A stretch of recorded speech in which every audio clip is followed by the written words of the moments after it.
حضرت مولانا طارق جمیل صاحب کا واقعہ ہے. ایک شخص آیا مجھ سے ملنے کے لیے, خواجہ سرا ہے. میں تو پہلی دفعہ زندگی میں کوئی خواجہ سرا مجھ سے ملا. میں سمجھا کہ پراپر آدمی, اتنی بڑی اس کی داڑھی اور رنگ ماشاءاللہ بڑی مردانہ وجہ. لیکن جب بات چیت کا انداز ہوتا ہے تھوڑا سا, وہ ایٹیٹیوڈ سے اندازہ ہو گیا کہ یہ مکمل مرد نہیں ہے. تو اس نے مجھے خود بتا دیا میں خواجہ سرا ہوں. میں نے کہا بھائی ہم سے ملنے کے لیے کیسے آیا آپ, اتنی بڑی داڑھی آپ کی. اس نے اپنا جو واقعہ سنایا نا, میں 3 دفعہ وہ واقعہ سناتے ہوئے رویا ہوں. اور جب وہ سنا رہا تھا اس وقت میرے آنکھوں سے آنسو نکل رہے تھے. اس نے یہ ابھی بھی میرا بیان سنتا ہے وہ. اس نے واقعہ سنایا کہ میں جب پیدا ہوا تھا نا تو میں خواجہ سرا تھا.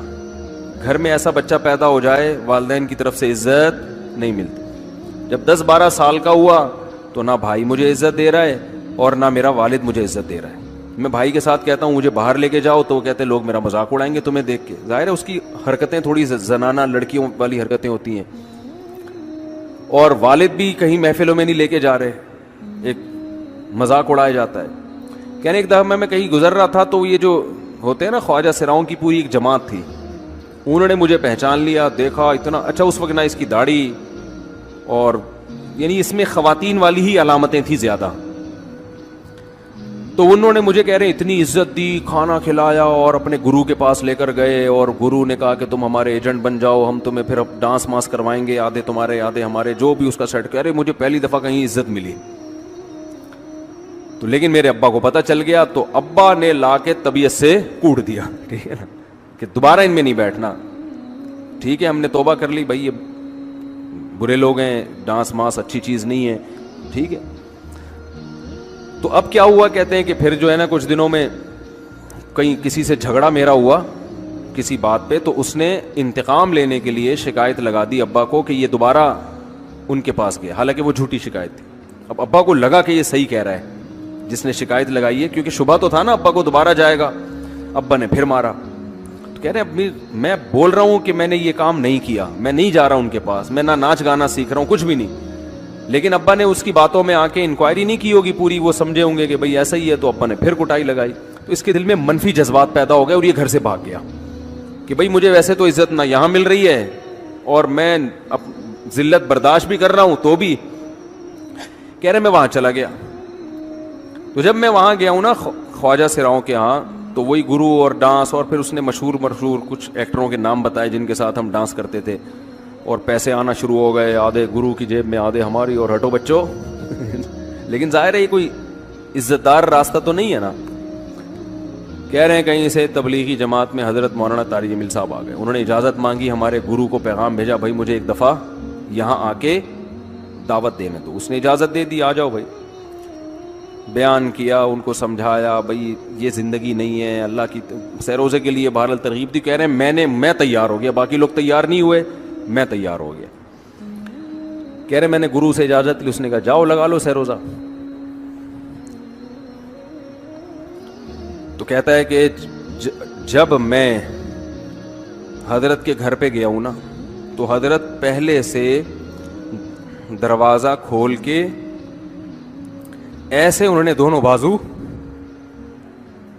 پھیلائے ہوئے تھے استقبال کے لیے, پہلے سے کھڑے ہوئے تھے علماء کے ساتھ. کہتے اتنے مشہور آدمی, اتنی بڑی سیلیبریٹی, اور اتنے بڑے بڑے علماء, ان کی پگڑیاں, ان کے اتنا خوبصورت لباس, جو خود عزت دار لوگ ہیں. کہہ رہے ایسے جو ہے نا میرے استقبال کے لیے دونوں بازو پھیلا کر کھڑے ہوئے, اور ایسے مجھے بیٹا بنا کے نہ اپنے سینے سے لگایا کہ تو میرا بیٹا ہے. کہہ رہے خدا کی قسم مجھے زندگی میں پہلی مرتبہ کسی سے پہلی مرتبہ ایسی عزت ملی مجھے کسی سے, اور اس عزت دینے میں مولانا کا کوئی مفاد, بولو بھائی, کچھ بھی, بلکہ ذلت ہوگی نا. لوگ کہتے ہیں خواجہ سرا کو بیٹا بنایا ہوا ہے, اور اس وقت تو اس میں بیچارے میں کچھ زنانہ سی علامتیں بھی تھیں. تو خواجہ سرا کو کیا دے رہے ہیں, عزت دے رہے ہیں. کیا کسی تاجر پہ محنت کرو تو تھوڑا چندہ دے دے گا مدرسے, وہ ایسا ہی ہے نا. اور کسی افسر پہ محنت کرو تو تعلقات کیا ہو جائیں گے, جب وہ دین پر آئے گا تو اس سے کیا فائدہ. اس کو تو باپ ایسے ان لوگوں کو ریجیکٹ کر دیتے ہیں, بھائی اپنانے سے کہہ رہے مجھے یہ اپنا رہے ہیں. ایسے سینے سے لگایا انہوں نے, اور مجھے سہروزے کی جماعت میں اپنے ساتھ لے کر گئے, کھلاتے تھے, بڑا خیال رکھوایا میرا. کہہ رہے اس کے بعد پھر میں نے گرو سے اجازت لی. وہ گرو چھوڑتے تھوڑی, ان کو پیسے ویسے دیے, جان چھڑائی نا, وہ بھی غلامی کی طرح نکلنا پڑتا ہے. پیسے دیے پتہ نہیں کتنے لاکھ یا کتنے ہزار روپے. وہاں سے پھر نکل کے 4 مہینے اس میں بھی خیال کیا. تو پھر تبلیغ کے بزرگوں سے ملا, پھر انہوں نے پورا مجھے بتایا کہ بھائی تم یہ علاج کرو تاکہ تمہارے اندر یہ زنانہ علامتیں ختم ہو. تو وہ علاج کر رہا تھا ماشاءاللہ, انجیکشن لگے, انجیکشن میں ڈاکٹروں کی بھی مدد کروائی. یہ ایسی لگایا جاتا ہے. ایک اسٹائل ہے لالو کھیت کا, تھپڑ لگانے کے بعد سوچتا ہے آدمی کہ اس کا ری ایکشن کیا ہوگا.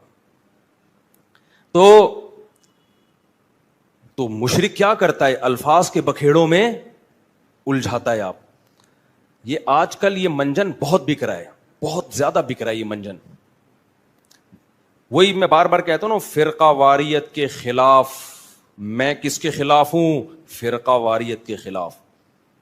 لوگ کہتے ہیں ویل ڈن, یہ بندہ ہے نہ حنفی ہے نہ شافی ہے نہ دیوبندی ہے نہ بریلوی ہے نہ شیعہ ہے نہ سنی ہے. واہ واہ, کام کیا ہو رہا ہے؟ نیا فرقہ لانچ. بجائے اتنے ساروں کو ختم کرنے کے ایک نیا مارکیٹ میں آ رہا ہے. لوگ کام نہیں دیکھ رہے, لوگ